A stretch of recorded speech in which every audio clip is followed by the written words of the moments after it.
ओम नमो भगवते वासुदेवाय।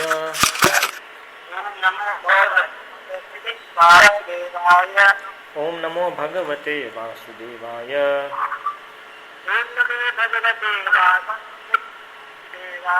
ओम अज्ञानतिमिरान्धस्य ज्ञानाञ्जनशलाकया चक्षुरुन्मीलितं येन तस्मै श्रीगुरवे नमः। श्रीचैतन्यमनोभीष्टं स्थापितं येन भूतले स्वयं रूपः कदा मह्यं ददाति स्वपदान्तिकं। वन्देऽहं श्रीगुरो श्रीयुतपदकमलं श्रीगुरून् वैष्णवांश्च। श्रीरूपं साग्रजातं सहगणरघुनाथान्वितं तं सजीवं साद्वैतं सावधूतं परिजनसहितं कृष्णचैतन्यदेवं श्रीराधाकृष्णपादान् सहगणललिता श्रीशाखान्वितांश्च। श्रीकृष्णचैतन्य प्रभुनित्यानन्द श्री अद्वैतगदाधर श्रीवासादि गौरभक्तवृन्द। हरे कृष्णा कृष्ण कृष्ण हरे हरे, हरे राम राम राम हरे हरे। श्रीमद् जीव गोस्वामी कृता वैष्णवतोषिणी।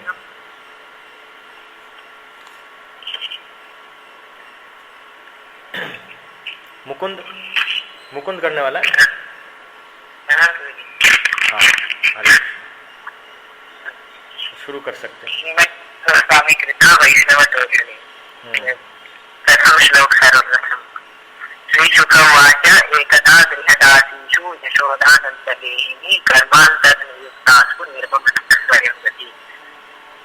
अथ तत्र तात्विकसिद्धान्तं वक्तुं तत्प्रतिपादनयोग्यां पूर्व अपरविलक्षणां लीलाम् उदाहरन् तदितयश्चौर्य अनुक्रमत्यक्रान्ताम् अनुस्मृत्य वर्णयति एकदा इत्यादिना।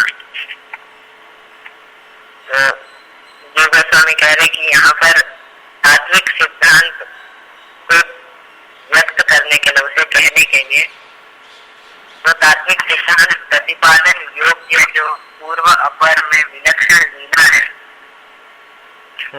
जिसका कारण दधि पयस चौर्य अनुक्रम, मतलब दधि और दूध है वो चोरी करने से प्रारंभ होगा।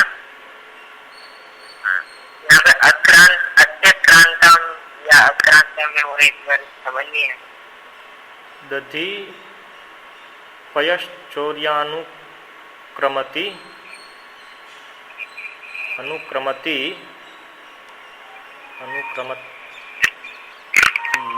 अक्रांतमनुस्मर्य।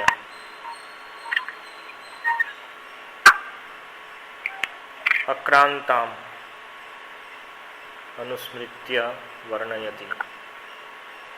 वो तब भी हमको समझ में नहीं आया था ना, अक्रांताम क्या है। अनुक्रमत्यक्रांता हो, उसको ब्रेक करके क्या मतलब भाव समझ आ गया कि दधि पय चौरी से शुरू होके जो ये लीला हुई पहले और बाद में विलक्षण है, जो तात्विक सिद्धांत को प्रतिपादन करने के योग्य है, ऐसी लीला का उदाहरण वर्णन कर रहे हैं एकदा श्लोक से। ठीक है।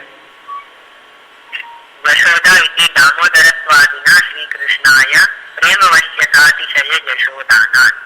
यशोदा इस शब्द का अर्थ बता रहे हैं कि यशोदा का अर्थ की जो दामोदरत्व आदि, मतलब जो दामोदर लीला इत्यादि जो लीलाएं हैं, उनके द्वारा श्री कृष्णाय कृष्ण को प्रेमवश्यता अतिशय यशोदा, मतलब प्रेम वश्यता जो है उनकी अतिशय प्रेम वश्यता, तो उसके माध्यम से अतिशय यशोदाना प्रेम वश्यता जो कृष्ण की है, उसके माध्यम से जैसे दामोदर लीला इत्यादि लीलाओं के द्वारा कृष्ण को अतिशय यश जो प्रदान करती है वो यशोदा।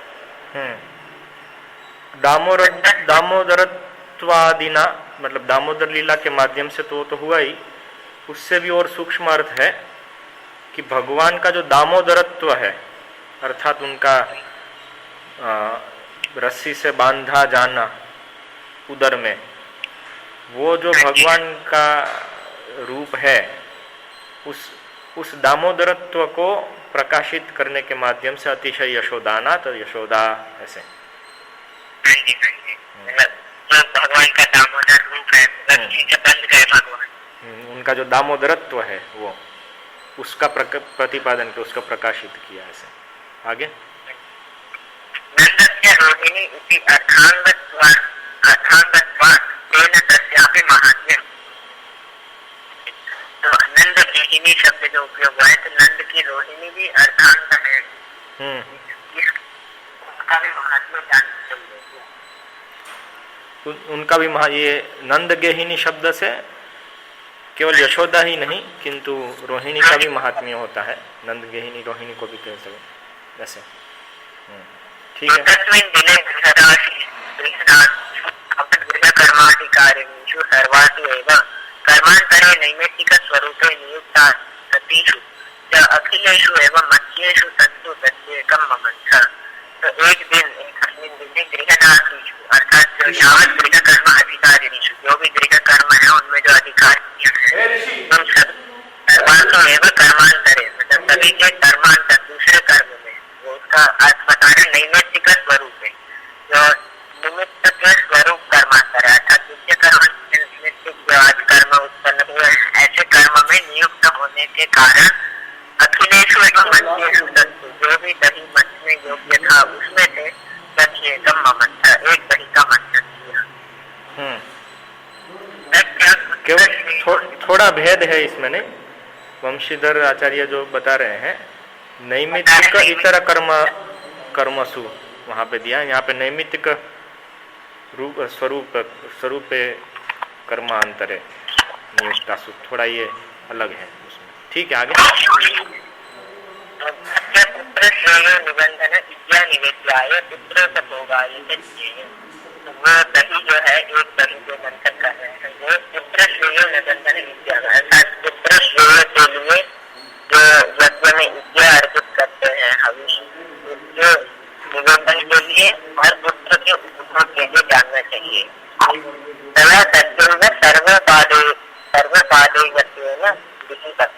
उनके द्वारा वही उपादेय के रूप में, अर्थात कृष्ण के लिए सभी प्रकार से उपयुक्त है, वो स्वीकार करने के लिए। एक मिनट, क्या है? तया तस्य एव सर्वोपादेयत्वेन गृहीतत्वात्, इसका अर्थ क्या बताया आपने?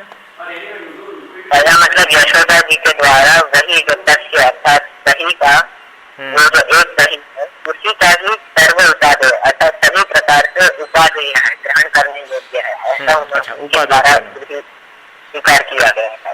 स्वीकार किया गया था, इसलिए क्या? गृहीतत्वात् मतलब ये उसका कारण दे रहे कि वो जो एक दही मंथन की, वो पुत्रों को भोग और पुत्र इत्यादि के लिए उपयोग की, क्योंकि उन्होंने सर्वोपादेयत्व के लिए उसी को ग्रहण किया था। अतः उसका और बता रहे, इसलिए अतएव नहीं निश्चित तया ममंथ, तो इसलिए आगे जो निर्ममंथ में नहीं है उसका अर्थ बता रहे कि निश्चित तया, इसका पिछले बार भी रह गया था, देख कर आना पड़ेगा। नहीं, दो जगह पे रह गए थे। एक जगह पे, एक मिनट, एक जगह पे था निशेषम वाला था एक, और ये निश्चिततया है।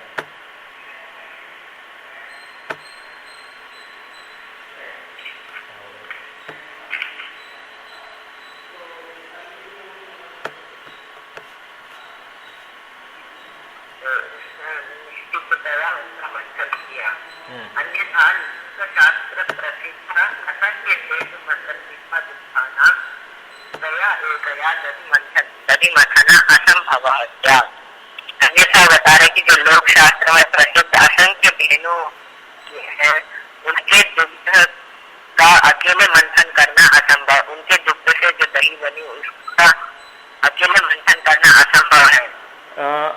लोक शास्त्र कहाँ पहुँच गया?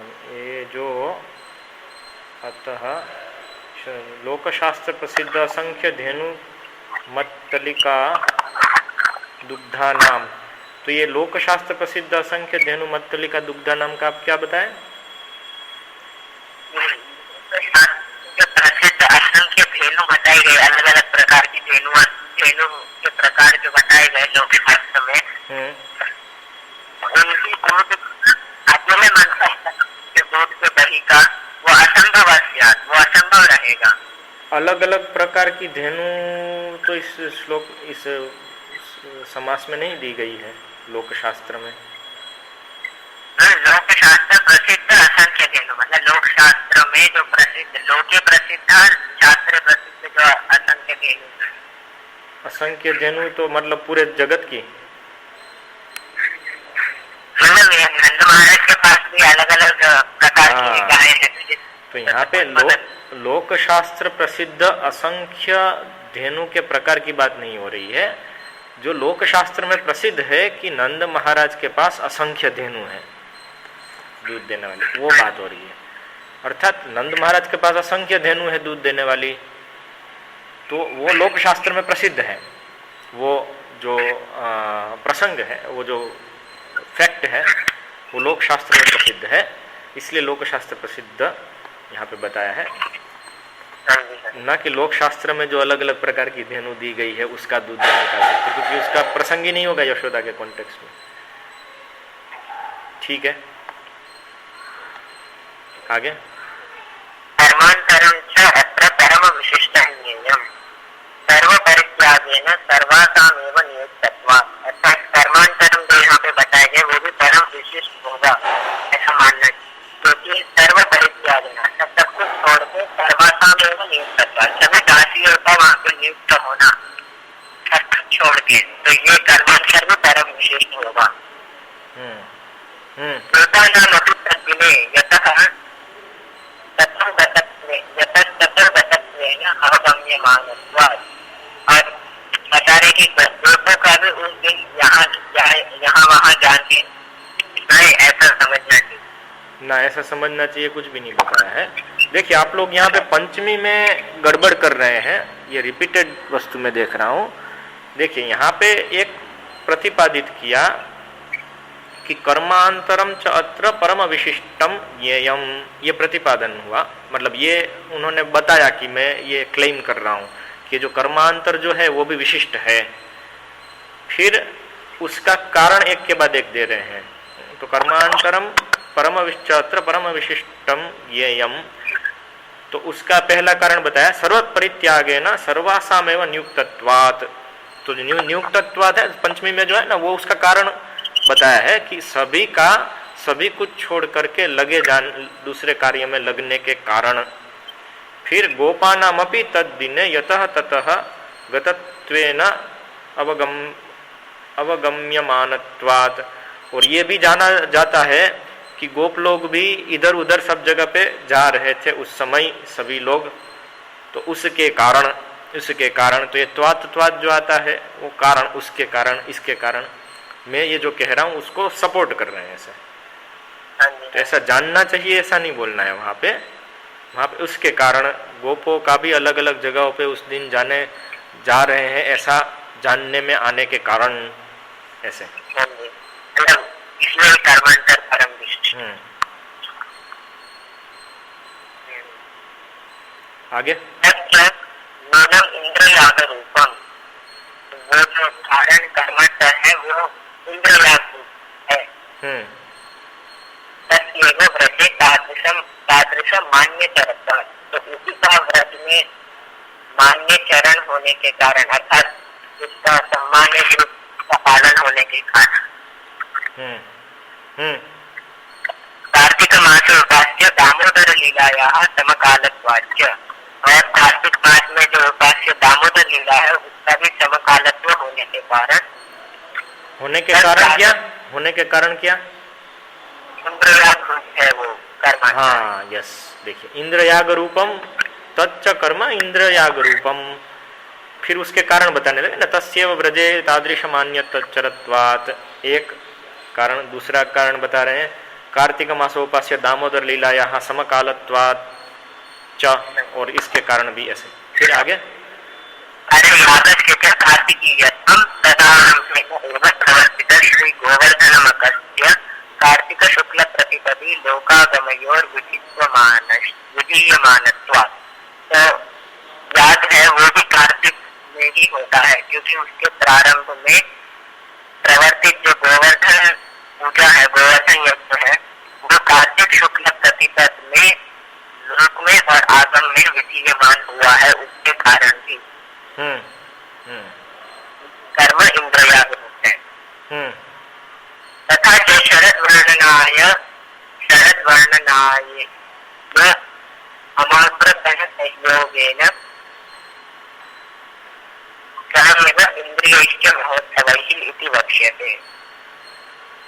तो शरद वर्णन के बाद ये तो अग्रपण संयोग, शरद वर्णन के बाद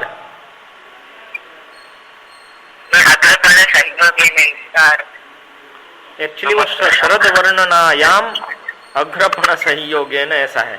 शरद के वर्णन में अभी वर्णना हो कैसे हो गया वो हम सोच रहे थे, उसका तो उत्तर नहीं मिला ना, लेकिन वो वही है शरद वर्ण, क्योंकि वहां पे वो श्लोक है इंद्रियैश्च महोत्सव ये वाला।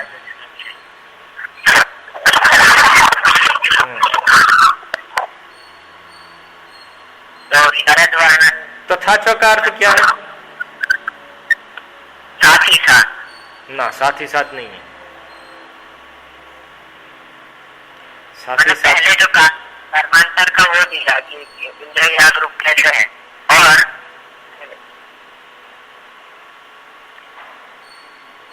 और क्या मतलब उसकी तरह उपयोग किया है कि इंद्रिय रूप है ये, उसके कारण बनता है। और फिर अभी ये तथा साथ ही साथ शरद वर्णन के लिए भी बता रहे हैं। नहीं, ऐसा नहीं है, इंद्रिया के लिए वो नहीं दिया है। तथा च यहाँ पे दिया है कि ये जो गोवर्धन मखा जो है, इसका याग का कार्तीयकत्व जो है उसको यहाँ पे बताया तथा च करके। तथा च करके सामान्य रूप से जब ऐसे आचार्य कोटेशन देते हैं, तथा च मतलब ऐसा यहाँ पे कहा गया है या ऐसा यहाँ पर भी कहा गया है, इस तरह से तथा च बहुत आएगा। ये तथा च हमेशा कोटेशन जब आगे देने वाले होते हैं तो इट इज सेड, जैसे प्रभुपाद भी लिखते हैं ना, पहले कुछ स्थापित करेंगे और उसके बाद as it is said here, as it is said here, उस तरह से ये यहाँ पे उपयोग होता है तथा च का।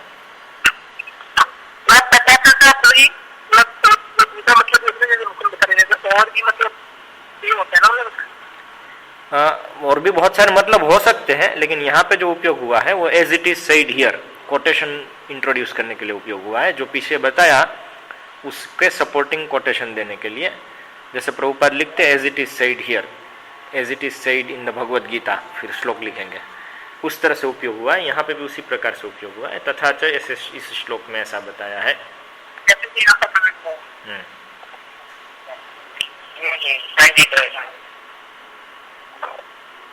आगे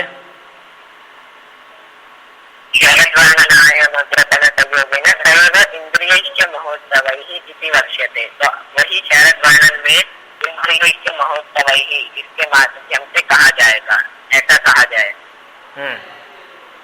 अत्र इंद्रियार्थे इति अर्थत्वे अपि इंद्रान इंद्रिय कामस्तु इति न्यायेन दैव देवता इति। तो यहाँ पर इंद्रिय के लिए हो रहा है ऐसा अर्थ दिया जाए तो भी इंद्रम इंद्रिय कामस्तु, इसके न्याय के द्वारा इंद्र ही इंद्रियों के देवता हैं। तो इंद्रियाद ही है वो, इंद्रिय के माध्यम।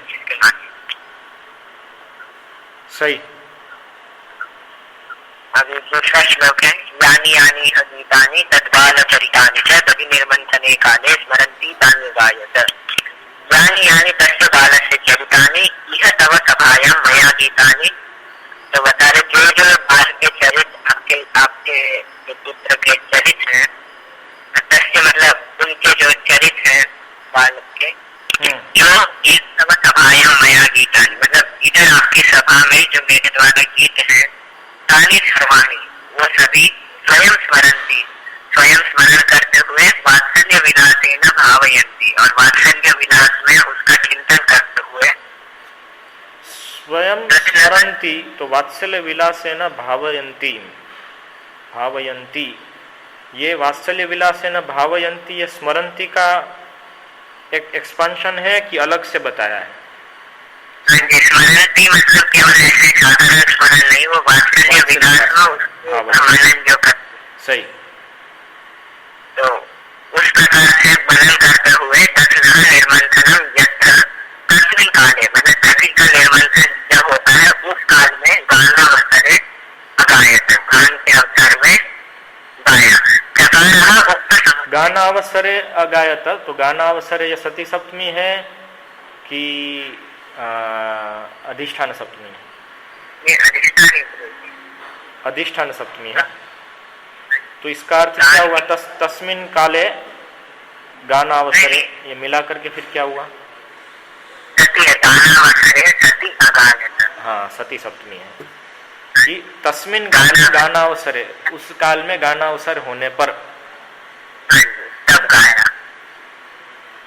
ठीक है, आगे।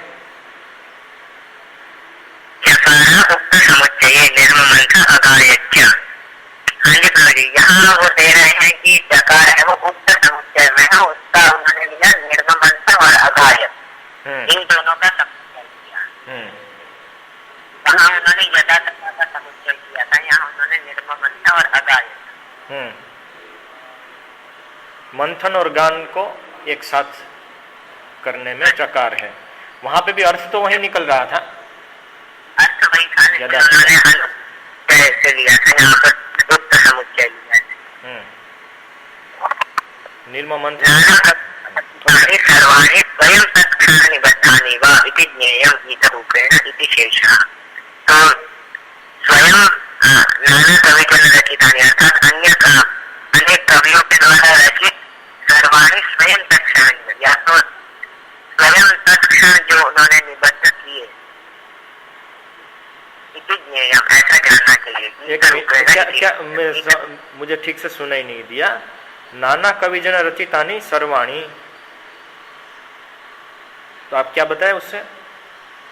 तो अनेक कवियों के द्वारा जो कवि गीत रचे गए वो या तो स्वयं तत्क्षण, या तो स्वयं, ओके, या तो स्वयं, सही। तो उन ऐसा जानना चाहिए, इति ज्ञेयं गीतरूपेण इति शेषः, गीत रूप से ये तीसरा श्लोक है।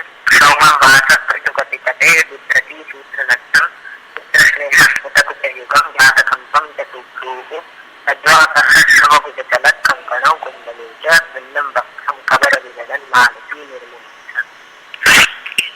उत्तम तदेकस्निग्धायां तन्मातरि निजस्नेहभरोदया तामेव वर्णयन् परमसौन्दर्येण परमस्नेहेन च तन्मातृत्वयोग्यतां दर्शयति क्षौममिति। तो बता जो तदेकस्निग्धायां, अर्थात कृष्ण में जो पूर्ण रूप से जो स्निग्ध है, ऐसी उनकी माता में निज स्नेह भरोदा, मतलब जो अपने स्नेह से जो आप्लावित है, उसके माध्यम से तामेव वर्णयन, उन्हीं यशोदा को वर्णन करते हुए परम सौंदर्य न परम स्नेहेन, परम सौंदर्य से और परम सौंदर्य के कारण और परम स्नेह के कारण तन्मातृत्व योग्यता दर्शेती, उनकी मातृत्व योग्यता को दिखा रहा है।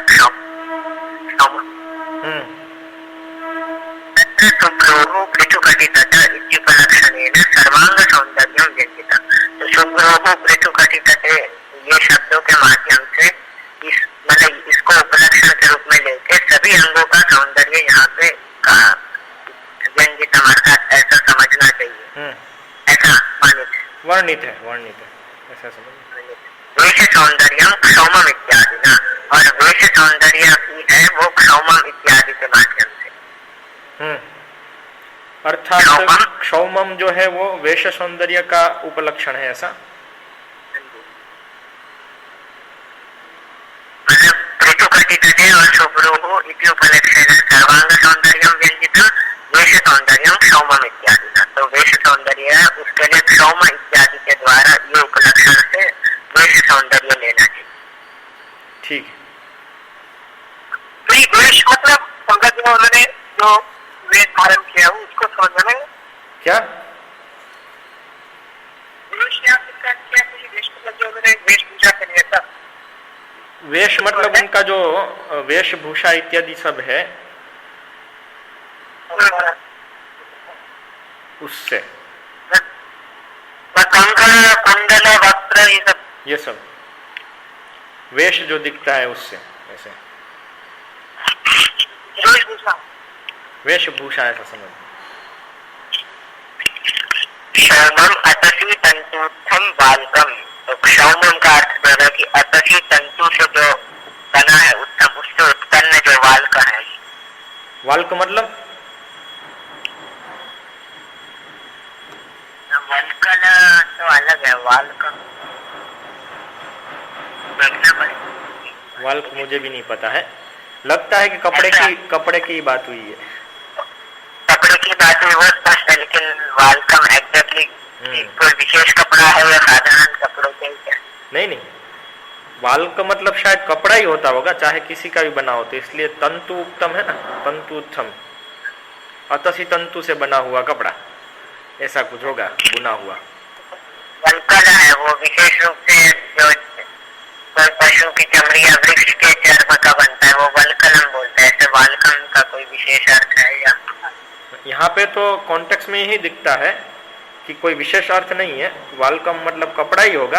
अभी अतसी तंतुत्थम या तो सूत्रोत्थम इत्यादि इत्यादि अलग उसमें आगे लगाएंगे तो हो जाता होगा। हाँ जी, तो अतसी तंतु से उत्पन्न जो उससे बना हुआ जो कपड़ा है, क्षौमस्य दुमाक्षुमा इति चामरः।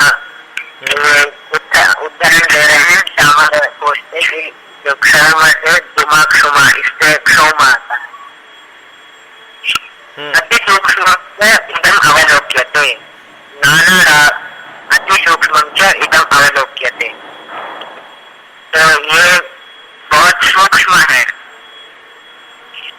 ऐसा देखा जाता है। सूक्ष्म मतलब क्या?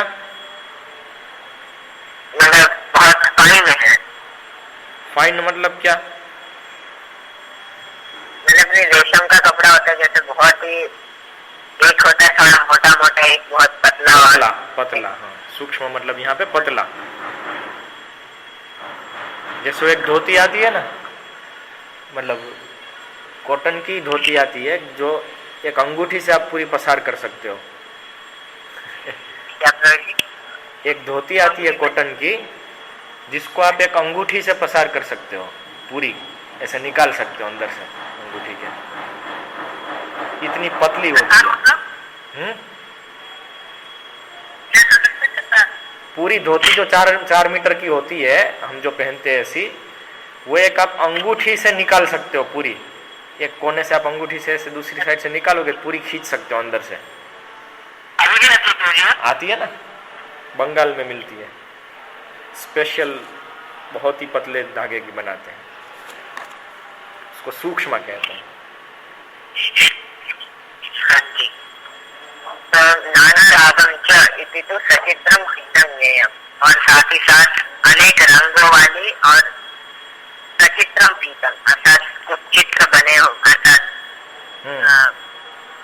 ओ सचित्रम मतलब ये होगा, हाँ उसमें चित्र होंगे, इसको सचित्र बोलते हैं। उस समय सोच रहे थे ये क्या है, क्या सचित्रम पीतम ज्ञेयम, नाना रागम चैती, डिजाइन बने होंगे, डिजाइन अलग अलग चित्र बने होंगे, प्लेन नहीं। अभी क्लिक हुआ, पीतम ज्ञेयम। अस्याः क्रमदीपिका अभिप्रायतः श्यामवर्णत्वेन शोभाभरावेक्षया, तो इसलिए क्रमदीपिका के अभिप्राय से श्याम वर्ण होने से शोभा भरा अपेक्षा, मतलब बहुत अधिक शोभा होगी इस अपेक्षा से। एतस्याः पीतवर्णत्वं तु गौतमीय, और गौतमीय में पीतवर्णत्व दिया गया है। किसका? यशोदा माता का। ठीक है। सूत्रनद्धम इति तत्रापि शोभादर्शिना, तो सूत्रनद्धम इसके माध्यम से वहां पर भी शोभा प्रदर्शित कर रहे हैं। शोभा प्रदर्शित करने के कारण शोभा नहीं, तत्रापि शोभादर्शिना मतलब उधर भी शोभा प्रदर्शित करने के माध्यम से सूत्रनद्धम बताया। शोभा प्रदर्शित करने के माध्यम से, तो ये कैसे प्रदर्शित करने के माध्यम से तो नहीं होगा, ये तृतीया है, लेकिन शोभा दर्शन की बात है ना। शोभा दर्शन क्या होता है, उसका तृतीया होगा ना।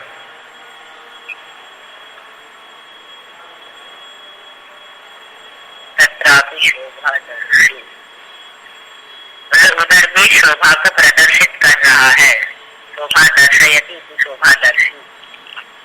शोभा दर्शयति इति शोभादर्शित, जो शोभा, हाँ वही दर्शिन, जो शोभा दिखाता है या शोभा का वर्णन करता है उसको शोभा दर्शिन कहते हैं, ऐसा। तो इसलिए जो शोभा का वर्णन कर रहा है उसके द्वारा तत्रपि शोभा दर्शिना सूत्रम, हाँ ओके ठीक है। तो इसमें सूत्र ने बताया कि जो सूत्रम है वो नीवी बंधम अर्थात कमर पे बांधने वाला, बंधनार्थम विशेषतः अर्थात बंधन के लिए विशेष रूप से वो बांधा गया, ऐसा भी हो सकता है, ऐसा ही विकल्प है। तो ये शोभा दर्शिना क्या अर्थ होता है? शोभा दर्शन ऐसा बता रहा है मुकुंद कि शोभा को जो वर्णन करता है उसको शोभा दर्शन कहते हैं। शोभा का जो दर्शन कराता है उसको शोभा दर्शन कहते हैं।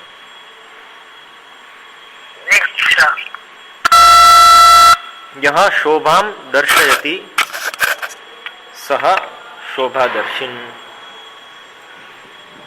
अर्थात शोभा दर्शन शब्द है वो सूत्रनद्धम के लिए नहीं, सूत्र नद्धम जो बात हुई है उसमें वो शोभा दर्शिना मतलब शोभा दर्शन के द्वारा बताया गया है, शोभादर्शी के द्वारा।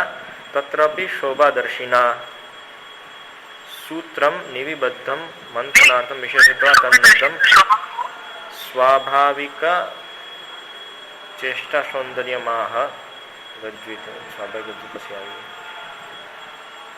ये शोभा दर्शिना पूरा नहीं हो रहा है वाक्य, ऐसा लगता है।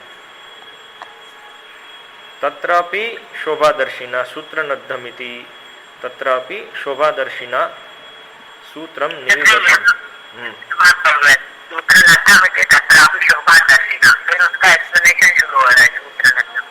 हाँ वो शोभा दर्शिना क्या वो नहीं आ रहा है। इधर भी शोभा मतलब दिखाने वालों के द्वारा, यहाँ पर भी सूत्रनद्धम ये शब्द के द्वारा भी दिखाई गई। ठीक है, थोड़ा विचित्र तो लग रहा है, देखते हैं फिर आगे।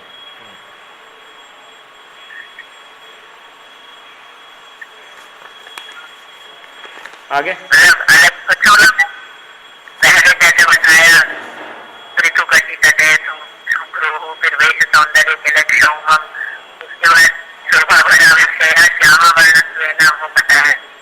तो सूत्रनद्धम यहाँ पर भी शोभा प्रदर्शित करने वालों के द्वारा शोभा बताई, मतलब हाँ वो है, लेकिन वो तृतीय उपयोग किया है ना, बाकी सब में तृतीय नहीं किया, तो यहाँ पे वो अलग हो गया, वो थोड़ा विचित्र लगता है। ऐसा लगता है कुछ कहने जा रहे लेकिन कहा नहीं।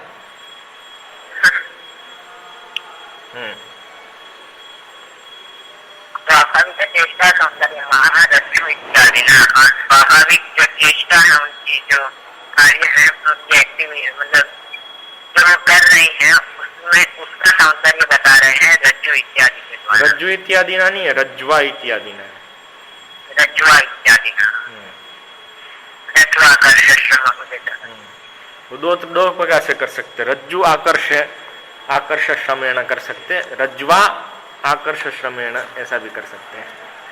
यहाँ पे रज्वा आकर्ष श्रमेण किया है।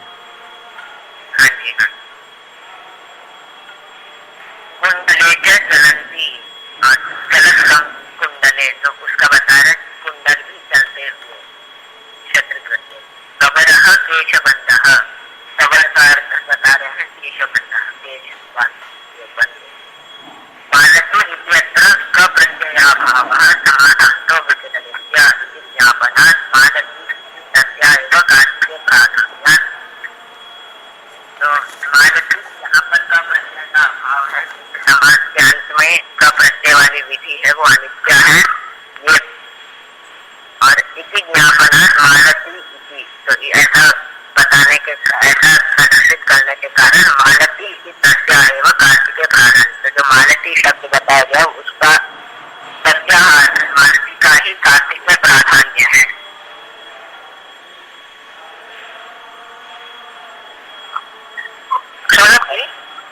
बोलिए। जो प्रत्यय भाव जो मालती में जो प्रत्यय भाव बात की गई है ना, क प्रत्यय अभाव। हाँ, यहाँ पे क प्रत्यय अभाव की बात हो रही है। हाँ जी, उसकी बात हो रही है।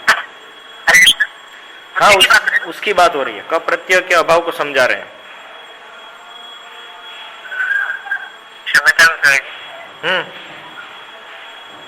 पिताजी का फोन है, मुंबई गए थे, अर्जेंट बात करना चाहता है, तो बोले 1 मिनट बस क्या करूं। ठीक है, आप आइए 1 मिनट में। तब तक स्तोक कृष्ण प्रभु का प्रत्यय का अभाव यहाँ पे क्या समझा रहे हैं वो समझाएंगे। नहीं, फिर भी आप समझाइए, मजा आएगा थोड़ा। वो जा रहा है तो थोड़ी देर कुछ चर्चा कर सकते हैं उसमें क्या। नहीं, मैं आपको पकड़ नहीं रहा हूँ, चिंता मत करो। 2 मिनट जाएगा तो थोड़ी हम चर्चा कर लेते हैं ना, क प्रत्यय का अभाव क्या कह रहा है।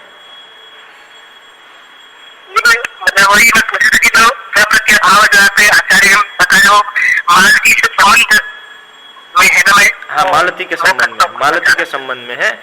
मालती इति अत्र क प्रत्यय अभाव समासांतः।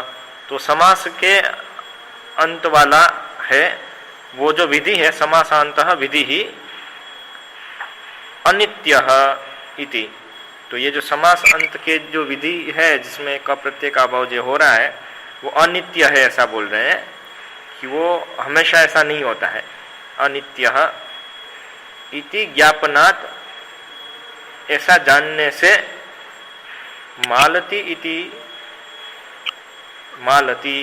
इति, तो ऐसा जानने से मालती है, ऐसा जाने।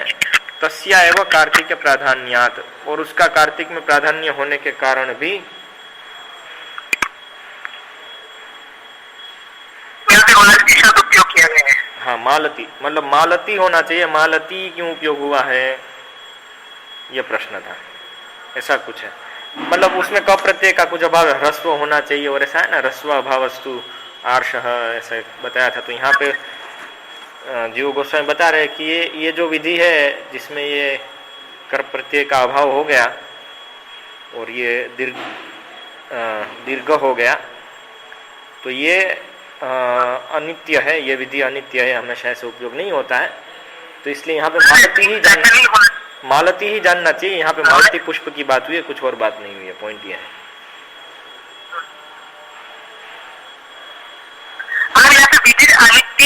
अनित्य में से हमें ये जानना चाहिए कि ऐसी विधि नहीं होती है कि कभी कभी होती है। अनित्य से जहां तक अभी मुझे टेक्निकल पता नहीं है कि आपके व्याकरण शास्त्र में किस प्रकार से इसको उपयोग करते हैं। विधि का अनित्यत्व क्या होता है व्याकरण शास्त्र में मुझे पता नहीं है, इसलिए मैं तो यहाँ पे अनित्य शब्द और नित्य शब्द, जो नित्य सूत्र होता है और जो कभी कभी सूत्र आता है, नित्य मतलब जो हमेशा रूल रहेगा, कुछ भी हो जाए। और अनित्य मतलब कि वो कभी कभी रूल अप्लाई होगा सिचुएशन के साथ, मतलब सूत्रों के हिसाब से। तो हमने जहाँ तक पढ़ा वहाँ पे तो नित्य अनित्य का ये अर्थ निकलता है, नित्य सूत्र होते हैं। तो ऐसा कोई सूत्र होगा जो क प्रत्यय का अभाव कब हो जाता है, क प्रत्यय लगना चाहिए, वो नित्य सूत्र होगा। और क प्रत्यय का जो अभाव है वो उसका जो क्या बोलते हैं एक्सेप्शन सूत्र कुछ होगा, जो अनित्य सूत्र होगा। तो इसलिए यहाँ पे क प्रत्यय का अभाव कुछ अनित्य सूत्र से लग रहा है, तो इसलिए उसको बता रहे हैं कि वो अनित्य है। इसलिए मालती ही है, ऐसा ही जानो, दूसरा कोई कुल मत जानो। इससे ऐसा समझ में आता है। होगा तो या ऐसा होता है कि उसको मालती पुष्प ही जानो, तो कार्तिक में प्राधान्य के रूप प्राधान्य रहता है, जो ज्यादा उगता है। मुकुट आगे। हाँ, ठीक है, चलो।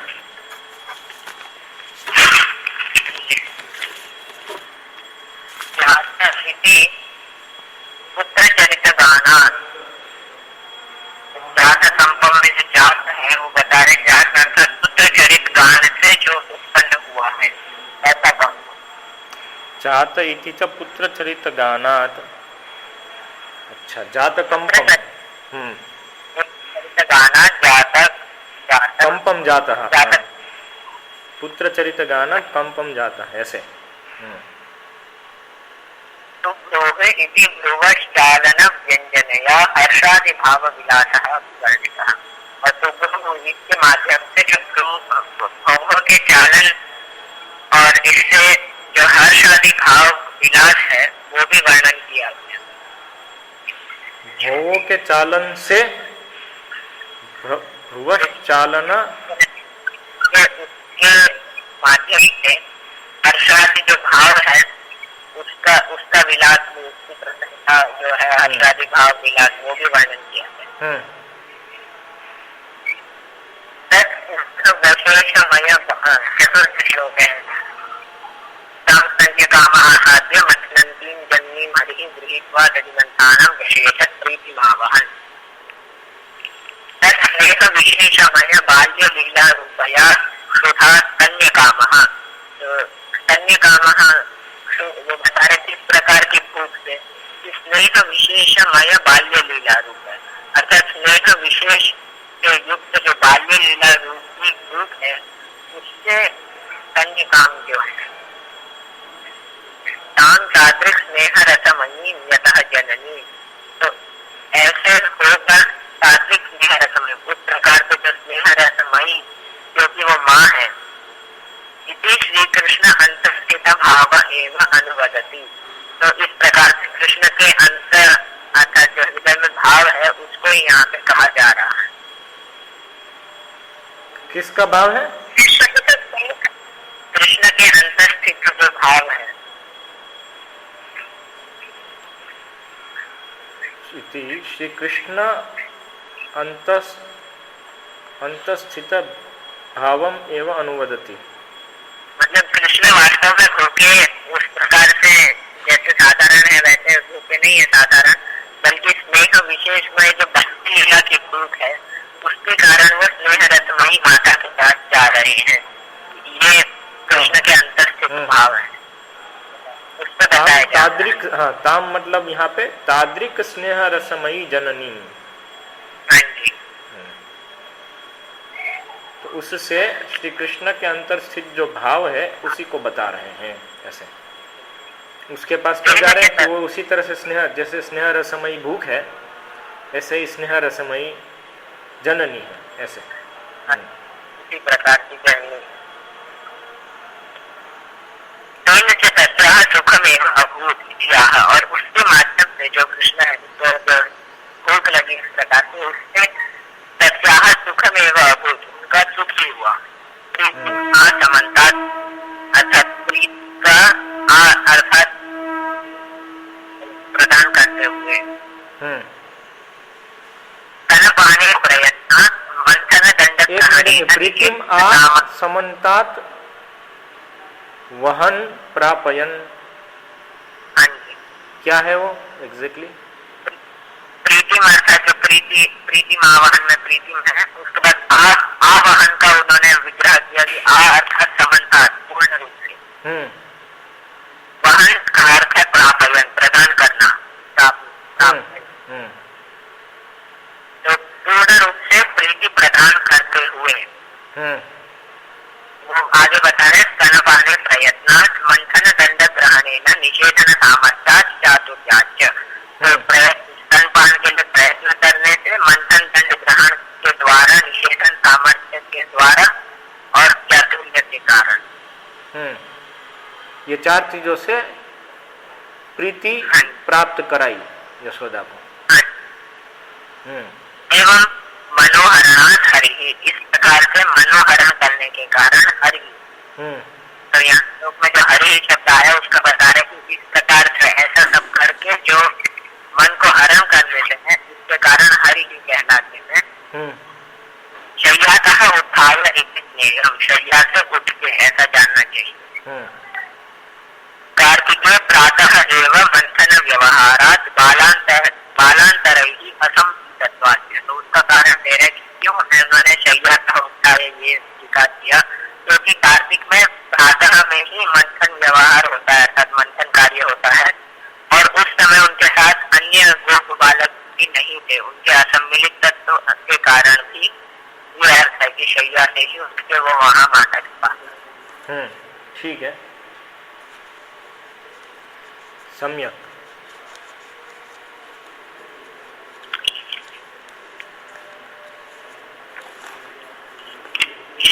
तो भी आगे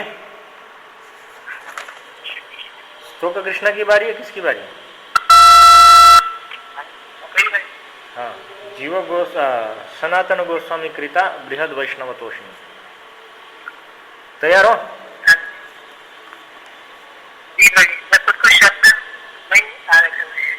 कोई बात नहीं। देखो, अतुलानंद ने भी बहुत अच्छा प्रयास किया था।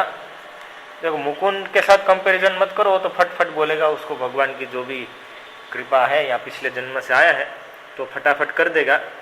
लेकिन इसका अर्थ ये नहीं कि आप लोगों का प्रयास कम हो गया, समझ रहे हैं? आप लोग जो कल प्रयास किया, अतुलानंद ने जो 2 दिन प्रयास किया, बहुत अच्छा प्रयास था। इसी से गाड़ी आगे बढ़ेगी। ये जान के भी मुझे बहुत प्रसन्नता हुई थी कि अतुलानंद बोला कि कक्षा के अलावा भी वो डिस्कस करता है कभी ये चीज़, तो शायद ये अभी बोलना है तो डिस्कस करना पड़ता है। तो अच्छा है, उस समय भी कक्षा के अलग समय में भी आपका जब चिंतन उसमें चल रहा है, तो ये अभ्यास का बहुत अच्छा भाग है। और मैं स्ट्रांग होऊंगा कभी पकड़ने के लिए, मुकुंद को तो पकड़ने के लिए मुझे पीछे भागना पड़ेगा, लेकिन पकड़ लूंगा कभी। लेकिन बाकी लोग फंस जाएंगे, ऐसा हो सकता है। तो वो हेतु यही है कि अभ्यास के लिए हम अपना पूरा प्रयास लगाएं। त्रुटियां रहेगी, चिंता मत करो, त्रुटियां धीरे धीरे कम होगी, तब अभ्यास का रंग पता चलेगा। चलिए आगे बढ़िए। सनातन गोस्वामी वैष्णव तोषणी एवं भक्त वात्सल्य रतेन उपालंभन आनंदे अपि अतृप्तस्य नियंत्रण आनंद विशेष कामनया श्री भगवतः नाम बंधनांधिकार लीलां वदन् दया एव महाभाग इति प्राक सूचितम् श्री नंदात् अपि श्री यशोदाया भाग्य फलमेव वर्णयति एकदा इति आदिना। यहाँ पे समझ मतलब इस प्रकार भक्त वात्सल्य रसेन, भक्त वात्सल्य रस से उपालंभन आनंदी। ठीक है, तो उपालंभन का अर्थ क्या होता है? समझ में नहीं आता। उपालंभन आनंदे अपि, उपालंभन का अर्थ मुझे भी नहीं पता है, लेकिन लंब उपलंब ये सब आकर के इतना तो समझ में आता है कि प्राप्त हुए, इस तरह से कुछ है।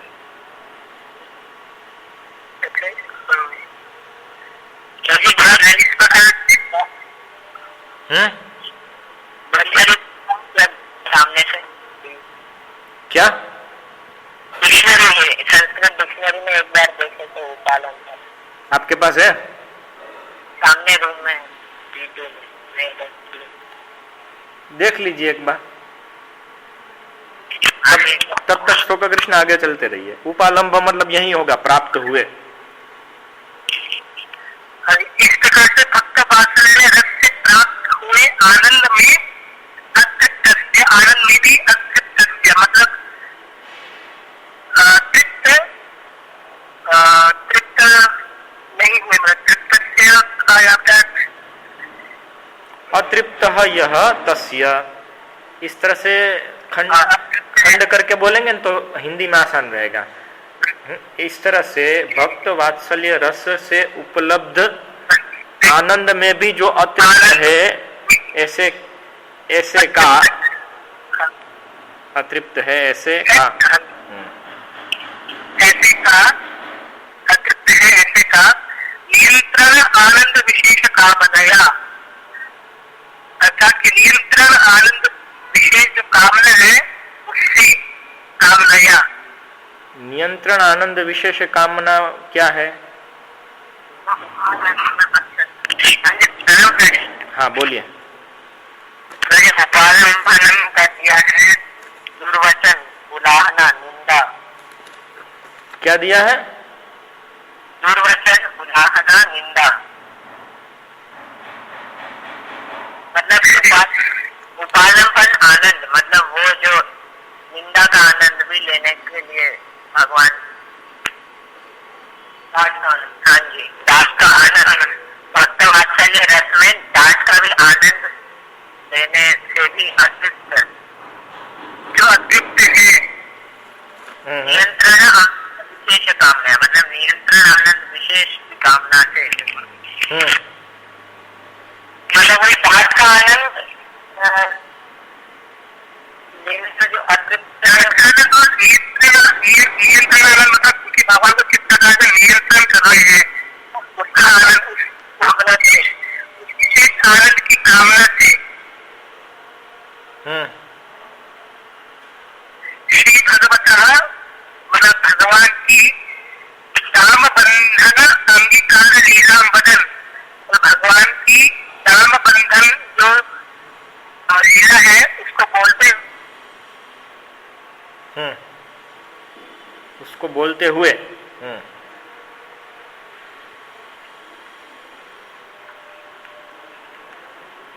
क्या पछी आगे? हरे कृष्णा। हाँ, हरे कृष्णा। स्तोक कृष्णा नहीं है? क्या हुआ? टावर चला गया? तो है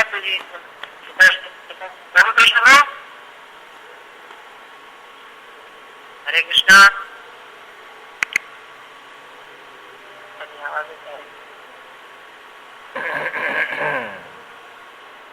चला गया?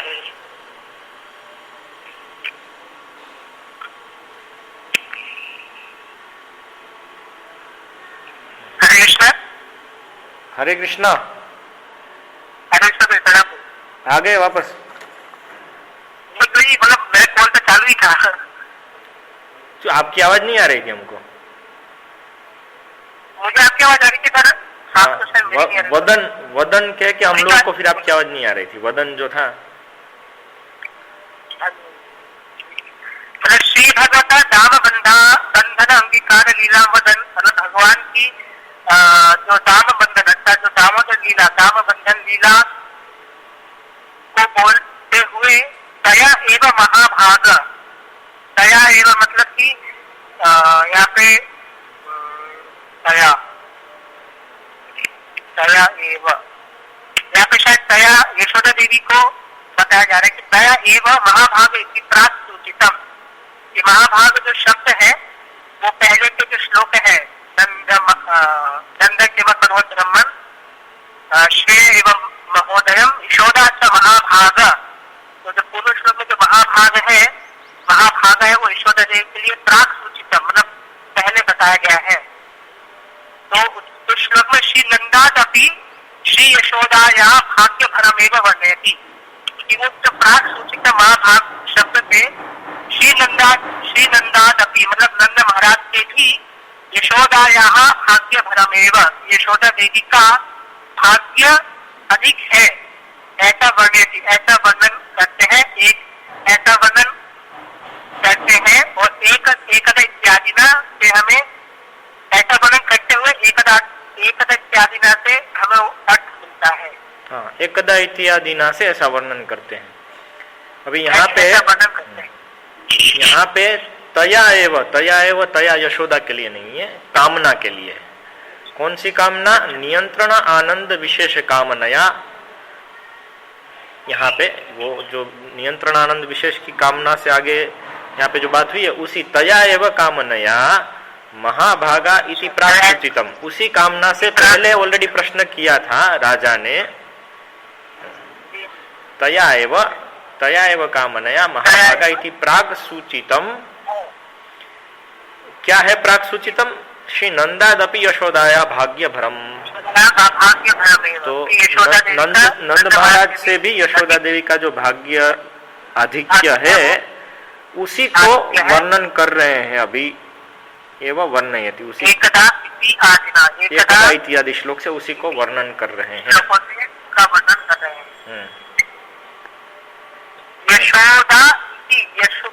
यशोदा इति दामोदरस्वामिना श्री कृष्ण भक्त वश्यतादि, यशोदा, यहाँ पे यशोदा शब्द मतलब यशोदा इति, इसका शब्द मतलब बता रहे कि यशोदा इति दामोदरस्वामिना, मतलब दामोदर जो दामोदरत्व जो लीला है, दामोदर भगवान का जो दामोदरत्व है, दामोदरत्वादि दामोदरत्वादिना से आदि से भक्त वश्यतादि, श्री कृष्ण का भक्त वश्यतादि,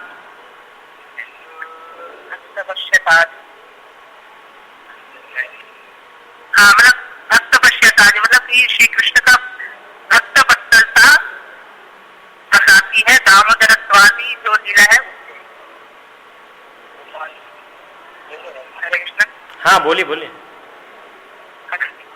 यशोदा न दस्य, तो यहाँ पे ये यशोदा न दस्य है क्या? यशोदा वहां पे समाप्त हो गया, फिर नंदस्य है, वो आगे आ गया नंदस्य गेहिनी। यशोदा नंदस्य गेहिनी, यशोदा यहाँ पे समाप्त हो गया। यहाँ यशोदा इति दामोदरत्व आदिना श्री कृष्णस्य भक्त वश्यता आदि यशोदा। तो वो पूरा नहीं समझाया है, जो जीव गोस्वामी ने समझाया वो वही चीज कह रहे हैं, लेकिन पूरा नहीं किया है यहाँ पे, शॉर्ट में, इसलिए अधूरा रह गया ऐसा दिखता है। नंदस्य गेहिनी इति बहुल दास्यादि संपत्ति उक्ता, संपत्ति ही उक्ता। तो यहाँ पे नंदस्य गेहिनी मतलब नंदस्य गेहिनी यहाँ पर अर्थ बता रहे कि बहुल दास्यादि संपत्ति, तो इस समय समझना चाहिए नंद की गेहिनी से मतलब नंद की भार्या से कि जो बहुल दास्यादि मतलब जो बहुत सारी दासी आदि संपत्ति से युक्त है, उक्ता।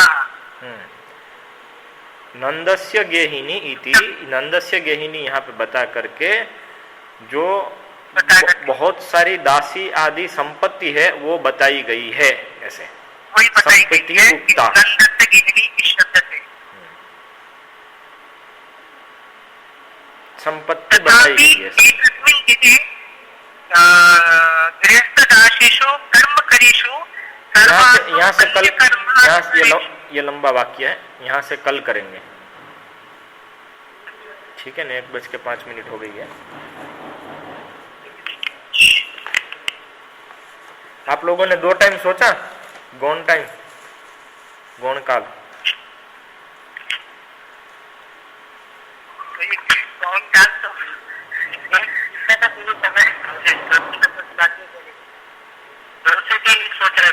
दूसरा समय 2 से 3, लेकिन स्तोत्र कृष्ण आ पाएगा उसमें?